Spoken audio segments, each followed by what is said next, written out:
Amém, irmãos? Vamos fazer uma oração para iniciar. Pode ficar sentado mesmo. Senhor nosso Deus, nós te louvamos nessa noite pela tua graça, pela tua misericórdia sobre as nossas vidas. Te agradecemos, Pai, por podermos ter a oportunidade de estudar a tua palavra, por tudo aquilo que o Senhor tem nos ensinado. A tua palavra, Pai, nos alimenta, Senhor Deus, e é isso que nós necessitamos todos os dias das nossas vidas. Que nessa noite, Senhor Deus, nós venhamos a aprender mais de Ti através do Teu Espírito Santo, falando ao nosso coração. Que nós venhamos, Senhor Deus, a ter um entendimento real, Pai, fidedigno da Tua palavra sobre a nossa vida. Senhor Deus, da palavra de Deus, Senhor Deus, sobre tudo aquilo que fazemos e tudo aquilo que iremos fazer, Pai. A Ti rendemos, Senhor Deus, toda a honra, toda a graça, todo o louvor para todo sempre. Amém. Opa, esqueci de projetar lá. Agora foi. Todos estavam aqui quando a gente terminou o panorama bíblico do Antigo Testamento, certo? E a gente foi um pouquinho mais extenso, porque são mais livros, tem um conteúdo literário muito maior. Não que o Novo Testamento não tenha, mas a gente consegue ter um pouquinho mais de encurtamento nos ensinos aqui, até porque eles são bem mais diretos, vamos colocar assim, do que a gente estava estudando lá no Antigo Testamento. E antes da gente entrar nos evangelhos que nós vamos trabalhar nessa noite, eu quero falar um pouquinho com vocês sobre o período intertestamentário. Qual foi esse período? Foi o período aproximadamente aí de 400 anos que a gente conta entre Malaquias, que é o último livro do Antigo Testamento, e o livro de Mateus. Normalmente a gente costuma também dizer que é o período que ficou em silêncio, tanto que quando você pega algumas Bíblias mais antigas, havia uma folha em branco que dividia o Antigo do Novo Testamento. E era uma coisa proposital, era um período de silêncio. Por que um período de silêncio que eles diziam isso? Porque não havia profetas, como a gente estava vendo anteriormente ali com Daniel, com Isaías, Zacarias. A gente só foi ter um novo profeta, alguém falando abertamente sobre Jesus, que foi João, o Batista. Mas Deus não ficou em silêncio, porque eles estavam acostumados a terem alguém falando, um profeta, tinha um juiz, tinha alguém se movimentando. Mas esses 400 anos continuou tendo movimentações da parte de Deus. Ele não ficou parado. Nesse período, por exemplo, eles relatam sobre as condições que os judeus eles viviam sobre cada império. A gente vai ter ali 4 impérios, que era o Império Persa, o Império Grego, o período da independência, que nós vamos ver daqui a pouco o que significa, e o período romano. Como que a gente pode falar do período persa, que foi de 439 até 322 antes de Cristo? Nesse tempo, os exilados judeus, os hebreus, eles estavam regressando, voltando para a terra deles. E ali nesse momento, a gente pode pegar o livro de Esdras, por exemplo, que eu coloquei ali, eles começam a restabelecer o culto, porque eles ficaram um período sem manifestar cultos a Deus. Isso por causa da opressão que tinha dos outros povos sobre eles. E houve uma dispersão também. Então eles não tinham um grupo, um ajuntamento de pessoas para falar sobre Deus, para cultuar a Deus. Foi nesse período também que se iniciou a reconstrução do templo. E também nesse período de 400 anos, a gente tem ali a restauração dos muros da cidade, que a gente vê lá no livro de Neemias. E se você se lembrar, no semestre anterior eu pedi para que vocês lessem o livro de Neemias, para ficar bem claro o que ele estava querendo nos ensinar sobre a reconstrução dos muros.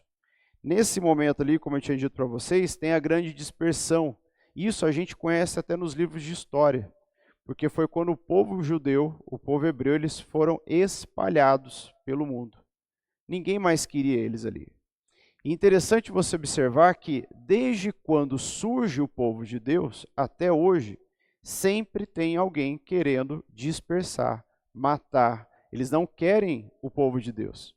E aí você pode parar e entender o seguinte: se tem uma perseguição tão forte, então é porque realmente existe um poder sobrenatural sobre aquele povo.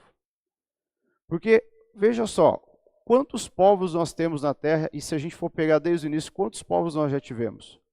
nenhum desses povos foi tão perseguido, tão massacrado, tão odiado quanto o povo judeu. A gente pode pegar, por exemplo, na história antiga, Hitler. E esses dias atrás eu até assistindo um vídeo da época que ele estava começando a campanha eleitoral dele. E ele subindo num banquinho, e ele falando abertamente para uma empresa na Alemanha, e ele falando assim, os judeus eles estão tomando conta da nossa cidade. Os judeus eles estão pegando os nossos empregos. E ele ia levantando uma ira dentro do coração daquelas pessoas para fazer com que aquelas pessoas odiassem, ao ponto de que ele conseguiu realmente fazer com que uma nação inteira odiasse o povo judeu. E sempre teve essa perseguição. E não pense que vai parar. Só que o que a Bíblia nos ensina? Que nós devemos orar por Israel. Por isso que quando há um levante contra Israel, as pessoas começam a ver com as profecias, a gente tem que tomar um pouco de cuidado, porque algumas coisas fogem daquilo que está dentro da Bíblia, e entra muito nas ideologias das pessoas, entra muito nos pensamentos vagos que as pessoas têm de ler coisas picadas pela internet. Mas entenda que quando nós estamos ao lado do povo de Israel, e aqui não é nenhuma questão política do que eu estou falando, é uma questão espiritual, de você orar pelo povo de Israel, que é o povo escolhido de Deus, você está se aproximando daquilo que Deus deseja para as nossas vidas. Veja que todas as nações que foram contra Israel, elas não conseguiram se manter estabilizadas. Mas pastor, se você for olhar a história, Israel também quebrou várias vezes. Quando é que Israel quebra várias vezes? Quando ele permite que o mal entre. Sabe aquela ilustração que diz que a única coisa que destrói o ferro é a ferrugem? Quem aqui já viu isso? Você pode tentar destruir, mas não consegue, mas a ferrugem destrói. Por quê? Porque foi uma lasquinha que ficou ali sem cuidado e a ferrugem começou e foi crescendo. Dessa forma, é a mesma coisa para mim e para você. Eu posso me manter numa santidade impecável. Satanás não vai me tocar. Ele só pode tocar se Deus permitir, assim como a gente tem a história de Jó. Mas veja que muitas vezes nós somos tocados por Satanás ou acontece desgraças na nossa vida. Por quê? Porque nós demos aquilo que todo crente gosta de dizer, a gente deu brecha. Todas as vezes que Israel foi destruída, todas as vezes que Israel ela foi levada a um cativeiro, é porque em algum momento da história dela, ela abriu uma brecha e o mal entrou. E ali Deus então teve que trazer um cuidado, um juízo sobre eles, para que eles pudessem entender. Isso a gente viu bem claramente no semestre passado. E é importante também ver aqui que nesse período, dois aspectos distinguiam os judeus de todas as outras nações que são consideradas pagãs, que era o monoteísmo e a lei de Deus. Só o povo judeu tinha o monoteísmo e a lei de Deus. Ainda que algum ali tivesse talvez o monoteísmo, mas não tinha a lei de Deus. E o único que tinha a lei de Deus era o povo judeu. Depois, quando termina o período persa, a gente vai para o período grego. Quando que ele começa? Com a queda da Pérsia. E aqui a gente daí tem, como a gente conhece dentro da história, o berço da civilização. A gente vê muita coisa que hoje nós usamos que provém da época da Grécia Antiga, que foi de 321 até 167 a.C. E ali nesse momento o poder mundial ele vai para o Ocidente, porque até então ele estava na mão do Oriente, numa divisão que a gente tem pelo mapa. Nesse momento a Grécia ganha força e uma das características dos gregos eram as esculturas e a arquitetura, sempre monumentais. Creio eu não me lembro agora quem foi que disse, que há ali também um pouquinho do Egito Antigo, pelo fato de que os faraós queriam aquelas obras faraônicas, enormes, gigantescas, para mostrar o seu poder. E o povo grego também tinha essa característica, tanto é que esse é um dos prédios que a gente tem, eu esqueci agora de colocar o nome dele, não vou me lembrar, mas a gente tem essa arquitetura em pé até os dias atuais. Ela foi destruída por guerras, ações do tempo, mas veja que a Grécia ela queria se impor, e uma forma dela se impor era fazer obras grandiosas, porque isso demonstrava o poder deles. Nesse momento também Alexandre o Grande ele vai conquistando em pouco tempo as demais potências que havia na época, que são o Egito, a Síria, Babilônia e a Pérsia. Tanto é que quando você vai olhar para a história, e você vai olhar para Alexandre o Grande, ele foi um dos que conquistou quase que metade do globo terrestre. E ele só não conquistou mais porque veio guerras, veio a morte, veio coisas que não permitia. Mas ele tinha um grande poder, tanto econômico, e ele também era um homem de extrema estratégia, ele tinha muita estratégia. Então ele conseguia trabalhar tudo isso para que ele pudesse crescer no império dele. Terminando o Império Grego, e aqui é importante ressaltar para vocês, quando a gente vai falar sobre potestades, quando a gente vai falar sobre dominadores dessa terra, principados, até hoje a gente conhece que um dos principados é o príncipe da Grécia. A gente sempre ouve falar o príncipe da Pérsia também, porque foi uma potestade que ainda domina territorialmente, mas o príncipe da Grécia ele ainda age nas nossas regiões, tanto geográficas como espirituais. E o que esse espírito da Grécia, ou esse príncipe da Grécia, prega? A perfeição. Tanto é que quando você pega esculturas da Grécia Antiga, os detalhes são muito precisos com relação à forma dos dedos, dos músculos. Tanto é que foi lá que se iniciou a Olimpíada. E nesse período, o que eles visavam?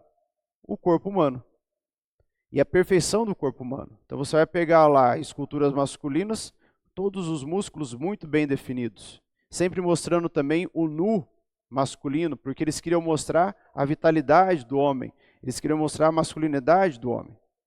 Passando do período grego, a gente vai para o período da independência.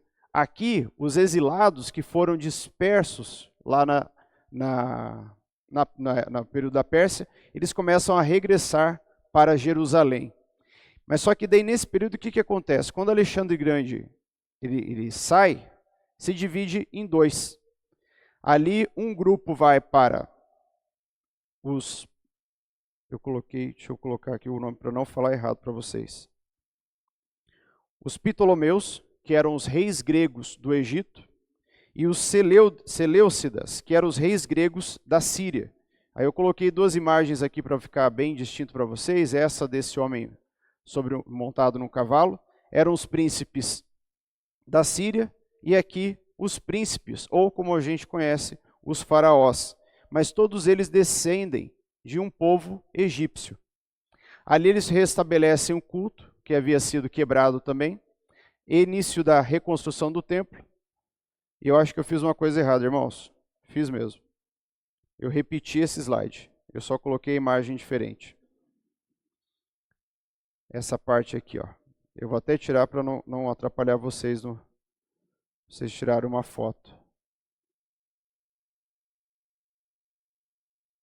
Mas considere o que eu falei sobre a divisão quando houve a morte de Alexandre o Grande, que foi o período a divisão com os reis gregos da Síria e os Ptolomeus, os reis gregos do Egito. Nesse período da independência, que foi de 167 a 63 a.C., a gente tem ali uma tradução do Velho Testamento para o grego, que até então estavam nas línguas originais. Não havia uma tradução para que pudesse espalhar. E ali eles têm então o conhecimento da Septuaginta, que significa 70 em latim, porque foi traduzida por 72 homens durante 70 anos. Então você pode pegar alguns escritos bíblicos, algumas bíblias mais antigas, vai estar lá, baseado ou... não é baseado que eu quero dizer. Me esqueci o termo agora, mas junto com a Septuaginta, porque foi escrita pelo povo grego durante 70 anos por 72 homens. E aí a gente chega no período romano. E o interessante é que quando chega o período romano, ele tem ele tem uma certa ajuda para o cristianismo, porque ali há uma lei e uma ordem. Os povos ainda estavam todos bagunçados. Quando a gente pega os exilados judeus voltando, e agora tendo Roma, e Roma com toda a sua organização, toda a sua hierarquia sendo respeitada, isso facilita para que o cristianismo se expanda. Mas entenda também uma coisa, foi nesse período que eles começaram a observar o seguinte: olha, esse povo prospera, esse povo cresce, e esse povo é bons pagadores. Então a gente vai liberar o evangelho, a gente vai liberar a palavra, o evangelho não, a gente vai liberar a palavra de Deus, vai liberar o culto deles, mas vai começar a haver cobranças. E eles faziam essas cobranças sobre o povo de Deus para que eles pudessem permanecer. Isso, de certa forma, fez com que eles se acomodassem dentro de Roma. Mas quando você pega livros históricos, você pega filmes que retratam sobre a Roma antiga, Roma não era a perfeição que muitos pregam, mas eles dizem que Roma era um verdadeiro inferno para quem vivia lá dentro. Porque era tudo na base do interesse, do dinheiro, da persuasão, do poder. Quem tinha mais dinheiro é quem tinha mais poder e assim por diante. O que a gente não vê diferente da nossa época. Quem tem muito mais dinheiro tem muito mais poder. Só que as pessoas acabam se esquecendo que o poder verdadeiro está em Jesus Cristo. A gente tem um governo estável, não havia quebrança, não havia candidatos opositores. Era um governo muito bem estruturado, eles conseguiam manter uma ordem sobre a nação. Bons edifícios públicos nasceram ali, então eles começam a construir escolas, eles começam a construir hospitais, eles começam a construir repartições públicas. E tudo que a gente conhece hoje provém da época romana. Então, quando você vê prédios bem estruturados, é uma herança do povo romano. Jesus nasce nesse período, e é interessante que o nascimento dele nesse período já vinha de profecias lá no Antigo Testamento, com Jeremias, com Zacarias. E ele teve um poderio militar que trouxe paz, porque ninguém tentava lutar contra Roma. O poderio deles militar era tão grande que eles conseguiam dominar várias outras nações. Então ninguém se atrevia a vir até eles. Ninguém se atrevia a lutar contra os romanos. Vamos agora entrar nos evangelhos sinóticos. E por que sinóticos? Porque Mateus, Marcos, Lucas são 3 apenas. O João a gente vai deixar para daqui a pouco. Eles têm uma mesma ótica sobre Jesus. Por isso que é chamado de os evangelhos sinóticos.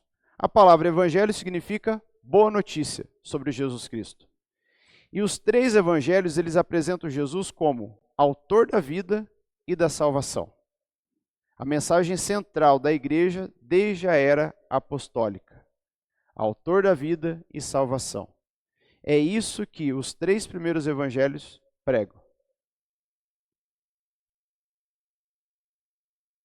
Posso continuar? Tá. Mas eu envio para vocês também no WhatsApp. E aí a gente começa com o Evangelho de Mateus. E aqui uma curiosidade, não sei se vocês sabiam, mas o nome de Mateus não era Mateus de nascença. O nome dele era Levi. A gente pode pegar, daqui a pouco eu vou colocar a leitura da Bíblia, mas ele era um dos discípulos, mas antes dele se chamar Mateus, ele era chamado de Levi, que era o nome de batismo dele. Ele era um publicano, que a gente já conhece essa parte, um cobrador de impostos, e ninguém queria ficar perto de um cobrador de impostos, porque ele chegava e cobrava as pessoas e ninguém queria ficar pagando imposto. Quem aqui gosta de pagar imposto? Ninguém gosta, a gente paga porque é um dever nosso. E ainda que a gente não tenha alguém batendo na porta de casa, seu imposto está vencendo hoje. A gente tem as notificações do celular para nos mostrar essa cobrança. Há um ponto ali que o Evangelho de Mateus ele foi escrito entre 50 e 70 anos depois de Cristo.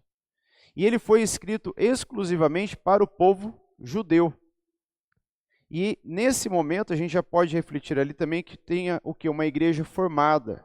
Porque se passou ali mais de 30 anos que Jesus já havia ascendido aos céus. Morreu, ressuscitou e foi para o céu. Porque ele foi ali entre 50 e 70 anos depois. Então dá mais ou menos 30, 40 anos depois que Jesus morre e ressuscita. Um dos propósitos do livro de Mateus, do Evangelho de Mateus, é que ele foi escrito para judeus e ele apresenta Jesus como o Messias. E vai ser interessante a gente observar a visão que cada um dos evangelhos tem sobre Jesus, porque cada um deles foi escrito para um povo diferente. Quando nós olhamos hoje a quantidade de igrejas que há no Brasil, a gente muitas vezes critica. Muito mais as pessoas que são de igrejas mais tradicionais falam assim, nossa, mas cada esquina tem uma igreja, cada porta tem uma igreja. Mas veja que essa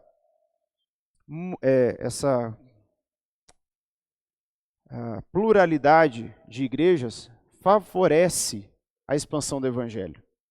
Porque da mesma forma como você talvez goste de uma exposição bíblica, tem pessoas que não, elas querem um culto mais profético, que tenha um pastor ali que revele a palavra, que traga um ensinamento. Tem aqueles que querem que o anjo venha lá e toca fogo em tudo, e tem aqueles que querem uma coisa mais comum, mais informal.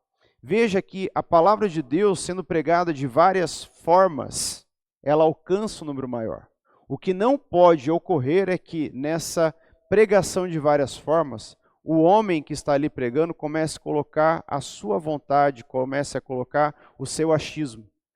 E aí a gente corre um grande perigo, porque ao mesmo tempo que o evangelho vai sendo pregado para todas as nações diferentes umas das outras, com culturas diferentes, a gente também tem o risco de que aquela pessoa que esteja ali, ou ela não esteja preparada, ou ela esteja com uma má intenção de usar aquilo para proveito de si mesmo.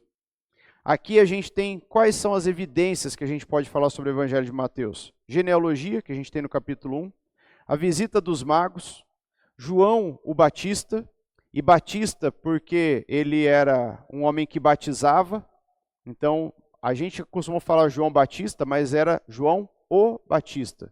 Assim como eu poderia dizer hoje, João o professor, Jaime o eletricista, certo? Lá era dessa forma. Quem que é aquele lá? Aquele lá é o João o Batista. Por quê? Porque ele batiza as pessoas. É que a gente foi encurtando um pouco e acabou tirando o para se tornar como um sobrenome.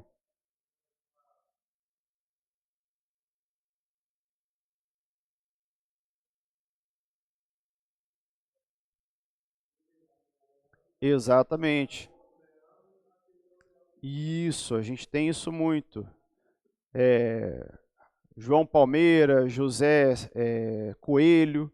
E a gente também tem um pouco disso, João, que você trouxe, quando os judeus começam a fugir, porque eles estavam sendo mortos por Hitler. Então eles tinham que ir para o país, mas eles não podiam usar o nome deles de batismo. Então muitas vezes eles chegavam no lugar e falavam assim, ó, meu nome não é mais o nome que eu tenho de batismo, então agora meu nome vai ser João, deixa eu ver, João Palmeira, porque tinha uma palmeira ali, então vamos usar. Olha, vai ser João Machado. E ali a gente tem uma característica muito grande de sobrenomes que foram oriundos daquilo que foi sendo necessário para que eles pudessem se livrar da morte. Então a gente tem Coelho, Machado, Palmeira e Ferreira, porque vem de ferreiro, porque trabalhava com ferro. Não, ninguém quis colocar serpente. Ainda bem que ela fica escondidinha lá e ninguém viu ela. A gente tem a declaração de Pedro, temos julgamento e cruz, e a mensagem central do livro de Mateus é reino dos céus. Todas essas evidências apresentam Jesus como o Messias. A gente tem uma divisão do Evangelho de Mateus em 7 pontos, que é a introdução, vai falar da genealogia, a infância e o batismo de Jesus. A gente tem depois ali Jesus como mestre, que ele já vem apresentando e tendo todos os seus discípulos junto com ele. A gente tem o Sermão do Monte no capítulo 5. A gente tem um crescimento da oposição, porque daí as pessoas começam a falar, opa, esse homem aí fala que é filho de Deus, ele está levantando uma multidão para ouvi-lo, e essas pessoas estão caminhando atrás dele, porque todas as vezes que a gente tem Jesus na Bíblia falando ou ensinando, ele não estava ali para poucas pessoas, mas havia uma multidão. Tanto é que na multiplicação dos pães e peixes, alguns historiadores dizem que havia cerca ali de 5 ou 6 mil pessoas. Então não era um grupo pequeno que ouvia Jesus, mas era uma multidão de pessoas. A gente tem as parábolas do reino, discipulado, julgamento, prisão, julgamento e depois a ressurreição. O livro de Mateus, para que você possa enfatizar nas suas anotações, é que ele apresenta Jesus como Messias, o rei dos judeus. Ainda que você possa ler Mateus, Marcos e Lucas e falar, tudo é a mesma coisa, eles são iguais. Não, eles têm características minuciosas, que você tem que ler com atenção para que você entenda para quem estava sendo escrito aquele livro. Depois do Evangelho de Mateus, a gente vai para o Evangelho de Marcos. Quem que foi o autor do Evangelho de Marcos? O próprio Marcos. Por que eu quero ressaltar isso? O Evangelho de Mateus, algumas pessoas dizem que não foi propriamente Mateus que escreveu, mas isso é uma teoria que vai perdendo força, porque eles dizem que algumas pessoas escreveram, e que Mateus talvez não tenha escrito naquela época, porque em um dos versículos dá a entender que a igreja já estava formada, mas é apenas uma interpretação que houve ali no momento da escrita, traduzida para o português ou para outras línguas, que as pessoas começam a criar isso, mas essa teoria vai perdendo força. Então Mateus ele continua como sendo o autor, e Marcos realmente ele é o autor do livro dele. Mas o interessante é que ele não era um discípulo direto de Jesus. Ele não andou ali lado a lado com Jesus, ele não era um dos 12. Ele recebeu influência, ele recebeu conhecimento daquilo que as pessoas diziam sobre Jesus. Mas ele também teve o acompanhamento e via Jesus. Ele era primo de Barnabé, ligado a Pedro. Por isso que a gente vê essa ligação tão direta, mas ao mesmo tempo ele não sendo um discípulo direto. Foi escrito por volta de 64 e 67, durante a perseguição de Nero. E a perseguição de Nero sobre o povo foi muito forte, muito grande. Propósitos do livro de Marcos. Ele era destinado aos cristãos romanos. Enquanto a gente tem o livro de Mateus, que era destinado ao povo judeu, e aí trazia uma linguagem de Jesus como o Salvador, como o Messias, a gente tem ali o livro de Marcos trazendo Jesus como servo do Senhor. Veja que não tinha como usar a linguagem de Mateus para os romanos, eles não iam entender isso. Eles iam olhar para ele e falar assim, tá bom, Jesus realmente é o rei dos judeus, porque foi isso que escreveram na placa e colocaram acima da cabeça de Jesus na cruz. Está aí, o rei dos judeus. Ainda escreveu em 4 línguas para que todos ali que estivessem entendessem aquilo. Os romanos não tinham uma visão de Jesus como Messias, até porque eles não tinham crido, eles não sabiam que Jesus viria um dia, morreria, ressuscitaria e seria o Messias do povo. Por isso que é interessante a gente entender essa linguagem para o povo judeu e uma linguagem diferente para o povo romano, para que eles entendessem que aquele homem que vocês mataram, ele era um servo do Senhor, um servo de Deus. E isso vai trazendo o entendimento daquele povo romano, tanto que alguns se convertem nesse período através da palavra dos discípulos. Ele enfatiza as ações de Jesus e a fé prática, sem muitos ensaios, muitos enfeites, uma fé prática. Nós vamos crer em Jesus porque ele é um servo do Senhor, ele faz isso, ele faz isso, ele faz isso, e está pronto. É quando a gente começa, muitas vezes, a falar assim, parece que as pessoas querem enfeitar o evangelho hoje para conquistar as pessoas. Não é enfeitar o evangelho, a gente não precisa enfeitar, porque o evangelho ele é maravilhoso, ele é enfeitado por si só, porque ele retrata a vida de Jesus. Mas quando as pessoas começam a dizer assim, o evangelho é muito enfeitado para poder trazer as pessoas mais próximas dela, tem que haver um cuidado com essa parte dessa fala, porque muitas vezes a gente está colocando Jesus num outro lugar que não é o dele, tirando ele do lugar de rei, de senhor. A gente só tem que tomar cuidado para não cair na conversa de muitas pessoas que realmente enfeitam, mas não para levar o ensinamento que Jesus trouxe, mas para poder trazer para aquelas pessoas um proveito a si mesmo. Que daí são os charlatões que a gente tem espalhados pelo mundo. Ele não foca em biografia, mas na ação e no sofrimento de Jesus. E um detalhe importante, coloquei ali, ó, a última semana de Jesus ocupa 3/8 do Evangelho. Se a gente for pegar, isso, de certa forma, é bastante para o Evangelho, porque ele só fala da última semana de Jesus. Ele enfatiza nesse ponto, para que as pessoas possam entender quem era Jesus, um servo do Senhor. Se você trouxe a sua Bíblia, deixa eu pegar a minha aqui, que é um ponto importante.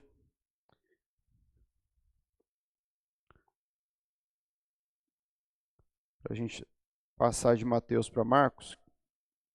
Quando você pega o livro de Mateus, Mateus 28, aqui no capítulo 28, versículo 18, versículo 16, aliás, diz assim: Seguiram os 11 discípulos para a Galileia, para o monte que Jesus lhe designara. Por que 11? Porque Judas já havia cometido suicídio. E quando o viram, o adoraram, mas alguns duvidaram. 18. Jesus, aproximando-lhe, falou-lhes dizendo: Toda a autoridade me foi dada no céu e na terra. Ide, portanto, fazei discípulos de todas as nações, batizando-as em nome do Pai, do Filho e do Espírito Santo, ensinando-as a guardar todas as coisas que vos tenho ordenado. E eis que estou convosco todos os dias, até a consumação dos séculos, do século. Aqui a gente tem o final do livro de Mateus, e veja que essa linguagem dava para usar com o povo romano? De forma alguma, eles não tinham esse conhecimento. Para eles, Jesus foi um homem que surgiu, criou uma multidão atrás dele, mas quando você pega e lê o último capítulo de Marcos, que é o capítulo 16, aqui ele fala sobre o sucesso do servo. Eu não vou ler o capítulo inteiro, mas você pode ler na sua casa depois. Você vai entender que aqui, quando Marcos está descrevendo sobre Jesus, ele coloca e enfatiza muito bem: Jesus é um servo. Entenda, povo romano, Jesus ele veio para servir. E nesse servir, ele está mostrando todo o poder que ele tem. Toda a liderança que ele tem. Tanto é que hoje, quando alguém vai fazer algum curso de liderança, um dos pontos principais é dizer o seguinte: você quer ser um líder? Sirva primeiro. Porque um líder, para que ele possa ser um líder fidedigno, ele possa ser um líder efetivo, ele tem que aprender a servir antes. Porque a pessoa que não aprende a servir, realmente ela não consegue liderar a ninguém. Saindo do Evangelho de Marcos, a gente vai para o Evangelho de Lucas, que muitas pessoas também conhecem como o médico, porque realmente ele era um médico, esteve ali andando com Jesus, era companheiro de Paulo, a gente vê isso em Colossenses 4,14. Ponto interessante, ele não era judeu. Ele não era um judeu que aprendeu desde pequeno sobre o Messias.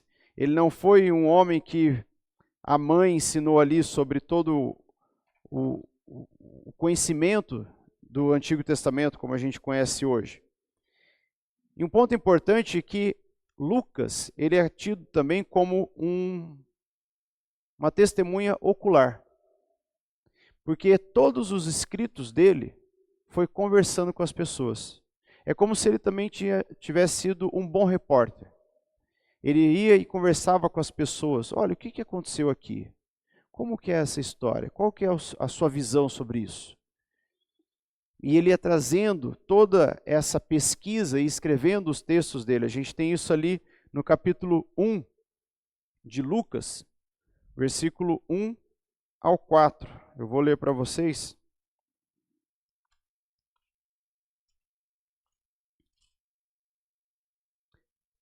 Do 1... Oi? Eu não entendi, perdão. Eu já vou passar aqui no próximo slide. Eu só vou ler esse versículo, no próximo slide está ali, mas foi o povo grego a quem ele dirigiu essa palavra. Mas veja só o que está escrito em Lucas 1, de 1 a 4. Visto que muito houve que empreenderam uma narração coordenada dos fatos entre nós se realizaram, conforme nos transmitiram o que desde o princípio foram deles, testemunhas oculares e ministros da palavra. Igualmente a mim me pareceu bem, depois de acurada investigação de tudo desde sua origem, dar-te por escrito, excelentíssimo Teófilo, uma exposição em ordem, para que tenhas plena certeza das verdades em que fostes instruído. Lucas está falando para Teófilo, ele falando assim, ó, da mesma forma como teve ali as testemunhas oculares, eu também sou uma delas. E eu vou te escrever agora, passo a passo, tudo em ordem, para que você mantenha a sua convicção de quem é Jesus Cristo. E aí no próximo slide aqui a gente pode ver que o público-alvo dele foi o povo grego. Tanto que daí ele vai trazer Jesus com uma certa perfeição. Ele vai trazer Jesus como homem. Porque era isso, lembra que eu disse para vocês, o povo grego buscava. Eles buscavam a figura humana, eles buscavam a figura do homem. Tanto que quando você pega alguns retratos pintados de Jesus, do que eles imaginam ser Jesus, é um Jesus muito mais aparente, muito mais bonito. Não é aquele Jesus sofrido, porque a interpretação do autor é muito particular. Então a gente pode ter ali várias obras com retratos de Jesus, mas cada um vai trazer a imagem que ele tem. Assim como eu poderia perguntar para cada um de vocês, o que é Jesus para você? E cada um vai dar uma resposta. No final, a gente juntando tudo, a gente chega num lugar comum. Mas ao mesmo tempo que cada um tem uma diferença, Jesus para mim é o Salvador, Jesus para mim é o que me tirou das drogas, Jesus é o que curou a minha doença, Jesus é o que restaurou a minha família, Jesus é o que fez isso, e cada um vai tendo uma percepção. Aqui, Lucas, quando ele escreve para Teófilo, ele fala assim, eu quero que você tenha real convicção de quem foi Jesus. Então, da mesma forma como teve testemunhas oculares, eu quero que você leia tudo o que eu estou te enviando. Aqui ele enfatiza muito bem aqui, tanto no versículo 26, o nascimento de Jesus. Tanto que quando você pega ali no versículo 26, ele diz assim, ó, no 6º mês foi o anjo Gabriel enviado da parte de Deus para uma cidade da Galileia chamada Nazaré, a uma virgem desposada com certo homem da casa de Davi, cujo nome era José. A virgem chamava-se Maria. E aqui ele vai detalhando cada passo desde o nascimento de Jesus. Ele simplesmente não chega e fala assim, ó, tinha uma mulher chamada Maria, namorava com um homem chamado José, um dia o Espírito Santo veio e ela ficou grávida e José com ela montaram num burrinho, num jumentinho e foram para Belém porque tinha um recenseamento da cidade. E não, ele vai detalhando passo a passo quem era José, quem era Maria, o que o anjo fez, o que o anjo não fez, porque ele era uma testemunha ocular, mas ele queria deixar muito bem registrado tudo aquilo que ele estava dizendo. E aí quando a gente olha, por que testemunha ocular? Porque ele estava vendo. Ele tinha real convicção daquilo que ele estava escrevendo. Mas, pastor, ele não estava no nascimento de Jesus, mas ele conviveu com Jesus. Ele tinha uma proximidade para poder falar assim, quem me falou isso? Foi Jesus. Eu ouvi isso da boca da mãe dele, eu ouvi isso da boca dos irmãos dele, eu ouvi isso dele. Não era uma pessoa que falasse, eu ouvi dizer. Não, ele realmente estava ali, testemunha ocular. Por isso que eu disse, era como um repórter, ele estava ali no pé da investigação, ponto a ponto, do início ao fim. Fala sobre missão como ungido e a missão universal de todos. Então vamos lá para Lucas 19, versículo 10. E disse assim, porque o Filho do Homem veio buscar e salvar o perdido. E aí ele fazia com que o povo grego entendesse o seguinte, espera lá, o Filho veio buscar aquele que estava perdido. Bom, eu estou perdido, eu preciso dessa salvação. Veja que a linguagem que ele usa era para direcionar ao povo grego, trazendo Jesus como um homem, mas também para que eles entendessem que, ao mesmo tempo que ele era homem, ele era o Filho de Deus. Porque o Filho do homem veio buscar e salvar o perdido. Se você puder anotar, capítulo 19, versículo 10 do livro de Lucas, para que você fique bem ciente daquilo que Lucas estava querendo dizer para o povo grego. E qual que outros propósitos? Ele mostrou muita ênfase nas orações de Jesus. Tanto que quando você pega o Evangelho de Lucas, você tem a fala de Jesus muito mais detalhada. Ele colocou ponto a ponto. Mostra Jesus sendo guiado pelo Espírito Santo. E ali a gente tem muito também o uso de parábolas como ensinamento espiritual. Se Jesus vivesse hoje, como ele viveu mais de 2000 e poucos anos atrás, ele seria aquele pregador que usa muitas ilustrações para que as pessoas entendam. Porque veja, quando você vai num culto ou você vai numa aula, que seja do colégio que você estudou, você estuda ainda, quando tem uma ilustração, não fica muito mais fácil de entender aquele assunto? Fixa melhor. Tem pessoas que precisam daquele ensino metódico, sistemático, ponto a ponto. Não faz nem uma risadinha, professor, porque senão eu me desconcentro. Eu tenho alunos no colégio que são assim, se você dá uma risadinha, ele já perde o foco, mas tem aquele que se você usa de uma ilustração, fixa melhor. Quem é que fez cursinho na época de faculdade vai lembrar das musiquinhas que os professores ensinavam, que ficam na cabeça da gente ali anos e anos, sem a gente perder, que são os macetes que os professores ensinam para que a gente possa acertar as questões no vestibular ou num concurso. E aí, terminando os evangelhos sinóticos. Sinóticos por quê? Porque eles têm uma mesma ótica da vida de Jesus. A gente vai para o evangelho de João. Autor e data foi João, e ele escreveu ali entre 90 e 100 anos depois de Cristo, filho de Zebedeu. Jesus, ele era o discípulo amado de Cristo. Mas e os outros? Jesus não amava? Amava, mas aqui ele quer enfatizar esse ponto para deixar bem claro. Então, a gente pode pegar João 13, versículo 23. Eu deixei anotado ali para vocês também, vocês podem estar lendo em casa. E diz assim: ora, ali estava conchegado a Jesus um dos seus discípulos, aquele a quem ele amava. Emanuel, você não me dá um help aqui, porque não sei se essa tomada está funcionando. Mas está dizendo que está acabando a minha bateria.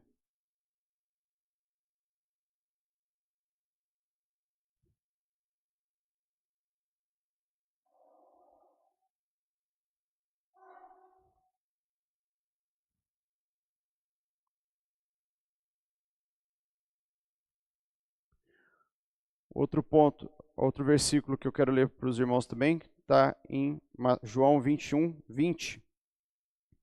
Diz assim: então Pedro, voltando-se, viu que também o ia seguindo o discípulo a quem Jesus amava, o qual na ceia se reclinara sobre o peito de Jesus e perguntara: Senhor, quem é o traidor? Se você você ver o quadro da Santa Ceia de Leonardo da Vinci, tem um discípulo deitado sobre o peito de Jesus, e aquele discípulo é João. Ele deixa isso muito bem retratado. Um outro ponto para vocês também pegarem sobre a estrutura do livro de João. No primeiro momento ali, o capítulo 1, versículo 1 até o 18, ele tem um prólogo. Ele exalta Jesus como o verbo de Deus. Veja que ele não traz Jesus como homem, ele não traz Jesus como filho do homem, ele não traz Jesus como rei dos judeus, mas ele traz Jesus como o verbo, a palavra de Deus. Quando você pega João, logo no começo, é um dos versículos muito mais assim bonitos que a gente tem, não que a Bíblia tenha versículos feios, não é nesse entendimento, mas veja que no capítulo 1, versículo 1 diz assim, no princípio era o verbo, e o verbo estava com Deus, e o verbo era Deus. Ele estava no princípio com Deus.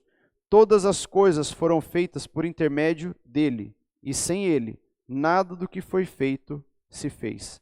A vida estava nele, e a vida era a luz dos homens. A luz resplandece nas trevas, e as trevas não prevaleceram contra ela. Veja que João ele quer deixar bem enfático para que as pessoas entendam. Jesus, ele é muito mais do que o rei dos judeus. Ele é muito mais do que o filho do homem. Jesus é o próprio Deus. Ele é a palavra de Deus. E olha, Jesus não surgiu agora do nada. Jesus já estava lá desde o início. Aqui a gente tem entendimento sobre a Trindade. Deus Pai, Deus Filho, Deus Espírito Santo. E veja que interessante, o primeiro momento que a gente tem a Trindade retratada na Bíblia é no batismo de Jesus. Porque daí nós temos Jesus sendo batizado, nós temos o Espírito Santo através de uma forma corpórea da pomba sobre ele, e os céus se abrindo e uma voz vindo do céu dizendo: eis aí o meu Filho amado, em quem eu tenho todo o meu prazer. Ali é o primeiro momento que a gente tem a Trindade retratada na Bíblia. Nós temos todos os três sempre muito bem retratados, de Gênesis a Apocalipse. Mas o momento do batismo de Jesus é o primeiro momento em que nós temos a Trindade evidenciada. E assim a gente pode, daí uma outra oportunidade, de falar sobre esse momento. Um dos pontos que é bastante enfático no livro de João, mas também em todos os evangelhos, são os títulos que Jesus recebeu. Filho do homem, Filho de Deus, Cristo, Messias, Mestre, Senhor e Salvador. Ali na seção 1, que é do versículo 19 em diante, a gente tem o ensino e ministério público de Jesus, Jesus ensinando para as pessoas. E depois a gente tem a seção 2, que entra com a última semana de Jesus e um epílogo, um final.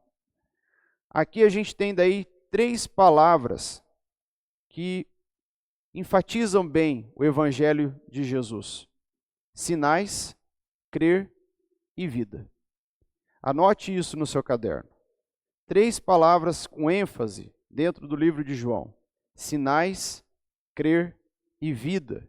E eu vou ler para vocês João 20, do versículo 30 ao 31, e diz assim, ó: na verdade, fez Jesus diante dos discípulos muitos outros sinais, sinais que não estão escritos neste livro.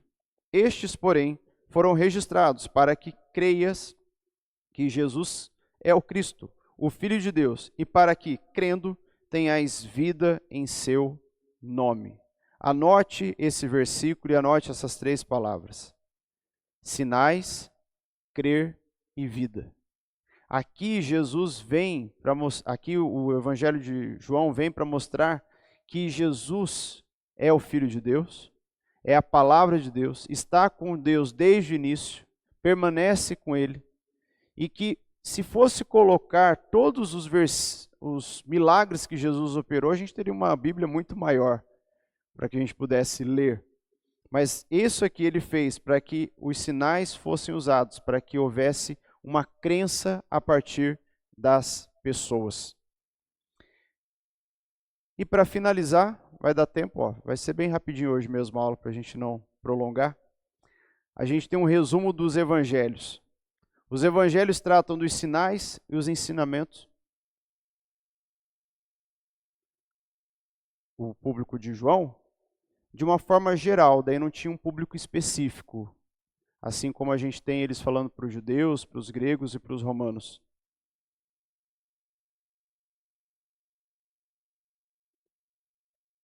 E no finalzinho aqui, para a gente terminar a nossa aula, o que a gente pode focar dos ensinamentos dos 4 evangelhos são sobre os seus sinais e os seus ensinamentos. Quando a gente olha para os evangelhos, e seria muito bom se a gente tivesse muito mais pregações enfáticas sobre o evangelho, porque isso traria muito mais Jesus do que a gente vê sendo pregado dentro de muitas igrejas e num público geral, deixando Jesus quase de lado. A gente tem que tomar muito esse cuidado. Por isso que é muito importante, irmãos, nós lermos as nossas Bíblias em casa, estudarmos ela, para que a gente possa, aonde quer que a gente vá, não cair no engano. A gente sentar ali e falar, opa, isso aí não está de acordo com a Bíblia. E a minha Bíblia, ela é real, ela é fidedigna. Não é uma Bíblia versão Rafael Caprioli, não é uma Bíblia versão João, não é uma Bíblia versão Ednilson, mas é uma Bíblia versão Deus. Porque muitas pessoas, elas estão acostumadas a receber apenas. Então elas sentam, elas escutam. Se o cara lá na frente, bonito, fala bem, ó, tem uma oratória boa, se veste bem, tudo certinho, está falando, eu vou acreditar. E a gente tem que tomar muito cuidado com isso. Porque da mesma forma como as pessoas usam isso para vender o que quiserem, elas podem muito bem pegar a Bíblia. Quem aqui assistiu aquele filme O Livro de Eli, que fala de uma época apocalíptica, e aí um homem, ele tem que cruzar quase que o país inteiro para levar a única versão que tinha restado da Bíblia. Mas o interessante ali, que esse filme retrata, que a gente sempre vê entre o mocinho e o vilão, o bem e o mal, é que algo tão precioso, quando cai nas mãos de uma pessoa ruim, ela pode ser usada de forma perigosa. E aí eu lembro que uma das cenas daquele filme, quando eles conseguem pegar o livro da bolsa do ator principal, esqueci o nome dele. Oi? Denzel Washington, muito obrigado. Quando eles conseguem pegar o livro, e ele está todo com uma travinha, e o cara pega e alguém pergunta para assim, mas por que você quer tanto esse livro? Você tem tantos livros, você pede para os seus capatazes aqui pegar todos os livros, mas você quer tanto? Ele falou assim, porque quem tem esse livro na mão tem o poder. E essa cena ficou bem emblemática para mim, porque isso de fato acontece com as pessoas de má intenção, de um coração perverso. Elas têm acesso à Bíblia. Só que o que Satanás faz? Satanás, ele se veste de uma aparência linda, bonita, uma voz gentil, suave, um cheiro agradável, e ele tem todo o conhecimento. Por isso que muitas vezes as pessoas falam assim, não diga que você é crente, porque até Satanás é crente. Mas diga que você é um filho de Deus, que você é servo do Senhor e que você busca a Deus. E realmente. Então tome cuidado, irmãos, com o que a gente possa vir a escutar por aí. Porque a palavra de Deus, ela pode ser usada de forma errônea sobre a nossa vida. Não é a palavra de Deus que é errada. Fique bem claro isso que eu estou dizendo para vocês. Porque, infelizmente, tem pessoas que pegam a palavra de Deus, que está perfeita, linda, maravilhosa, muito clara, muito objetiva, e eles começam a criar coisas em cima. Como se eles falassem o seguinte, agora eu estou fazendo a minha Bíblia. Essa é a palavra de Deus de acordo com a minha versão, e a minha versão que é boa. E começa uma disputa ideológica, começa uma disputa de espiritualidade entre as denominações, que é terrível. Isso prejudica o Evangelho de Deus. Mas aqueles que se permanecem firmes e fiéis à palavra fidedigna do Senhor, eles conseguem alcançar a vitória. Aqui o Evangelho também mostra que crer é a obra que agrada Deus. A gente tem em João 6, 29. E olha que interessante, coloquei aqui para vocês. A palavra crer aparece 98 vezes. Isso é bem interessante de você anotar, para que daí para a próxima aula a gente possa dar continuidade. E eu vou enviar para vocês no WhatsApp algumas das frases e declarações que Jesus usou para ele mesmo, para que as pessoas pudessem entender. Então ele diz assim, sou da mesma essência, da mesma natureza de Deus. Ele diz, eu sou o pão da vida, eu sou a luz do mundo, eu sou a porta, eu sou o bom pastor, eu sou a ressurreição e a vida, eu sou o caminho, a verdade e a vida, eu sou a videira verdadeira. Eu sou o que sou. E isso aqui ele fala com real poder, porque quem foi que disse a primeira vez, eu sou? Deus, lá no Antigo Testamento, com Moisés. Porque quando Moisés chega e fala assim, mas eu vou chegar para aquele povo, eu vou anunciar, eu vou falar que eu estou vindo da parte de quem? E aí Deus fala para ele, diga que o eu sou me enviou. A gente tem isso lá em Êxodo 3,14. Eu sou o que sou. Por isso que quando Jesus dizia essas palavras, eu sou o caminho, a verdade e a vida, levantava uma ira dentro do coração das pessoas e falava assim, mas espera lá, quem esse homem pensa que é? Para dizer que ele é o pão da vida, que ele pode destruir o templo e reconstruir em 3 dias, e com que veemência ele diz, eu sou. E veja que interessante, até hoje as pessoas que dizem com veemência aquilo que elas realmente são, elas são ditas como prepotentes. Obrigado. E é errado, porque se você realmente sabe quem você é, não tenha medo. Se você sabe realmente que você é filho de Deus, diga, eu sou filho de Deus. Isso não é uma citação nova que muitos grupos atuais estão dizendo, olha, você tem que se identificar, você tem que ter a sua real identidade, você tem que saber quem você é, então diga que você é com força e veemência. Mas isso é para gerar ali talvez um entendimento para as pessoas, tem uma carência emocional e ela tem que se reafirmar, mas entenda que quando você realmente sabe quem você é, ninguém pode te condenar. Porque quando você é condenado por algo, qual que é a primeira coisa que vem? Se você não fez aquilo? Injustiça. Acabou minha bateria, Emanuel. Acho que a tomada não funcionou. Mas a gente tinha encerrado essa parte. Mas veja que quando nós somos julgados ou condenados por algo que nós não fizemos, o primeiro ponto que vem é o quê? Injustiça. Mas uma coisa que eu ouvi há muito tempo atrás, eu sempre me reafirmo nisso é, Rafael, se você sabe quem você é em Deus, nada nem ninguém pode fazer com que você seja rebaixado. E você também não vai se entristecer, você não vai ficar nervoso, você simplesmente vai falar assim, tudo bem, um grande abraço e eu estou continuando a minha caminhada. Veja que Jesus deixa isso muito enfático, ele mostra isso para nós o seguinte, fala, quando eu estive 40 dias e 40 noites no deserto, e aí Satanás veio para me tentar, ele sempre usou a palavra de Deus. Está escrito, está escrito, está escrito. Mas em determinado momento ele diz assim, não usando a palavra eu sou, ele fala assim, Satanás, eu sou, e eu sei quem eu sou. Então nada do que você vier falar para mim vai fazer com que eu mude de opinião, ou simplesmente entregue para você o poder que você tanto deseja. E aí ele diz a última frase, arreda-te de mim, Satanás, sai daqui. Que você tenha esse ponto agora dos evangelhos. Saiba quem você é em Deus e entenda que você sabe, você pode saber quem você é em Deus porque Jesus sabe quem ele é no Senhor. Amém? Então nossa aula hoje ficou mais curta, para que a gente possa depois explanar melhor nas próximas aulas. E eu vou enviar depois para vocês pelo WhatsApp os slides e o vídeo também da aula de hoje para que você possa revisar alguma anotação. Caso tenha alguma pergunta, também pode enviar pelo WhatsApp, a gente vai estar respondendo com o maior prazer, tá bom? Vamos fazer uma oração? Senhor nosso Deus, nós te louvamos, Pai, nessa noite, pela Tua graça, pelo Teu amor, por esse ensinamento, Pai, da Tua palavra sobre as nossas vidas, sobre o Evangelho de Deus, o Evangelho de Jesus, que vem para nos ensinar, que vem para nos fortalecer. Senhor Deus, que nós tenhamos, Pai, o ensinamento da Tua palavra na nossa boca, que nós possamos, Senhor Deus, ter a linguagem correta para cada pessoa que vier até nós, até as pessoas que o Senhor nos envia, Pai, para que ouça da Tua palavra. Que nós tenhamos, Senhor Deus, Senhor Deus, essa facilidade de falar do Senhor, Pai.